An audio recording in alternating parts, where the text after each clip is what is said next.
Choisis la vie.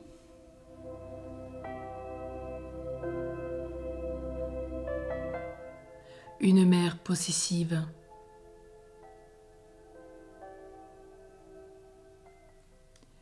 Je me fais du souci pour mes enfants. Beaucoup trop. Je le sens bien. Quand ils partent à l'école, je les accable de recommandations de toutes sortes pour qu'il ne leur arrive rien. J'attends leur retour dans l'angoisse, surtout s'ils ne sont pas rentrés à l'heure exacte.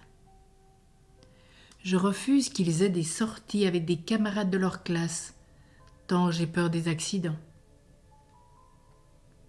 Avec mes enfants mariés, je suis envahissante. Je leur téléphone tous les soirs et eux passent me voir chaque jour, tellement ils craignent que je me rende malade si je n'ai pas de leurs nouvelles.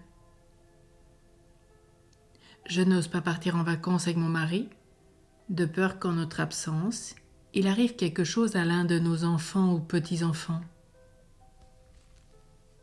Je me rends compte que c'est excessif. C'est même un sujet de dispute fréquente avec mon mari. Mais je n'y peux rien, je suis comme cela. Tout d'abord, j'ai à voir si l'un de mes parents ou les deux ne m'ont pas montré le modèle. Si c'est le cas, je peux arrêter la répétition en leur écrivant une lettre symbolique que je ne leur enverrai pas. Dans cette lettre, je les remercierai de ce qu'ils sont et je reconnaîtrai qu'ils ont agi de leur mieux. Mais j'indiquerai clairement que je romps avec certaines habitudes et attitudes qu'ils m'ont inculquées. Puis, je prendrai une petite décision chaque jour. Aujourd'hui, je n'appelle pas ma fille ou mon fils. Ce sera difficile, je le sais, parce que vous montez en moi toutes sortes de bonnes raisons de lui téléphoner quand même. Ma fille va s'inquiéter, ou bien il ou elle va penser qu'il m'est arrivé quelque chose, ou bien c'est à elle qu'il va arriver malheur et je n'en saurai rien. Mais j'ai décidé. Alors je tiens ma décision avec l'aide de Dieu. Si j'y suis parvenue, je m'en félicite et je poursuis dans la même direction. Si je n'ai pas tenu et que j'ai téléphoné quand même, alors je me regarde avec indulgence. Je ne me complais pas dans la pensée de mon échec et je reprends la même résolution pour le lendemain avec l'aide de la Vierge Marie. Aux prochaines vacances, j'accepte de partir quelques jours avec mon mari avant de partir de longues semaines. Je me donne le droit d'avoir des angoisses, mais j'apprends à ne pas en rendre à mes enfants responsables, ni à leur faire porter le poids de mes angoisses. Je suis l'auteur de mes propres angoisses et n'en accable plus personne. Au contraire, je dis à mes enfants qu'ils doivent vivre leur vie, sans tenir compte de tout ce que je ressens, puisque c'est mon problème. Je vais plutôt m'interroger sur la source de mes angoisses et y remédier.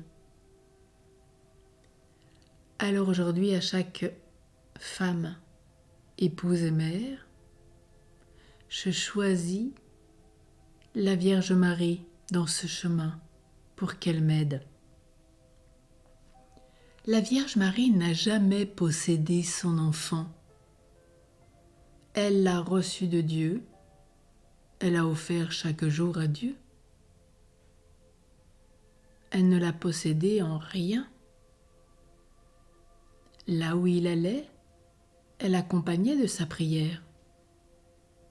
La Vierge a connu toutes les angoisses possibles et inimaginables. Imaginez être Immaculée Conception et accueillir la vie divine en vous. Imaginez rentrer de Aïn Carême et que Saint Joseph voit que vous êtes enceinte. Quelle serait la réaction de votre mari? Imaginez Marie et Joseph qui ont perdu l'enfant au temple et qu'ils l'ont retrouvé qu'au bout de 3 jours. Imaginez cette fuite en Égypte rapide. Dans la nuit, aussitôt il a fallu partir de Bethléem pour l'Égypte en laissant tout. Puis d'Égypte, il a fallu partir à l'appel de l'ange de Dieu pour rentrer à Nazareth. Imaginez les angoisses de la Vierge pendant toutes ces années à Nazareth, d'avoir le Fils de Dieu chez elle. Et puis de savoir qu'un jour viendrait la passion, de voir son fils maltraité, humilié, bafoué, flagellé, couronné, un homme sur lequel on crachait dessus, qui a été crucifié par amour pour les hommes alors qu'il n'était pécheur en rien. Dieu, il a tout porté dans sa condition humaine, excepté le péché, nous rappelle la lettre aux Hébreux. Et son angoisse, elle l'a remis à Dieu. Elle a remis toute sa vie et toute la vie de son Fils et du Fils de Dieu à Dieu le Père, dans une confiance sans limite, vécue dans la mouvance de l'Esprit Saint. Et elle a laissé vivre Jésus ce qu'il avait à vivre. Elle ne l'a jamais gardé pour elle-même, elle l'a toujours offert à l'humanité. Et il en est aujourd'hui pour toute femme, toute mère. Rien ne sert de posséder, il faut offrir chaque jour son enfant à Dieu.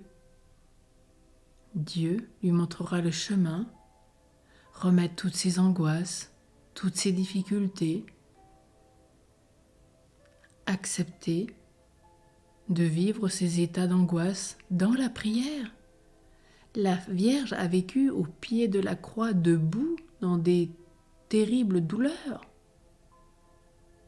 Et aujourd'hui, elle enfante l'humanité entière dans la douleur jusqu'à la fin du monde, nous rappelle l'Apocalypse. Alors combien plus pour toute femme, et surtout mère, de prendre la Vierge Marie, de la prier chaque jour, de lui confier ses enfants, de tout lui redonner, de se consacrer à elle. Et d'étape en étape, je chemine avec la Vierge Marie et je rends grâce à la Vierge Marie, une telle femme, une telle épouse, une telle mère, pour toutes les grâces qu'elle m'accorde chaque jour, avec une telle discrétion, une telle finesse d'âme, et sûre que portée par sa prière, parce qu'elle prie pour tous ses enfants, eh bien je pourrais cheminer et me détacher de mes enfants pour un amour plus vrai d'eux-mêmes. Aimer, les respecter et les laisser vivre ce que Dieu a prévu pour eux.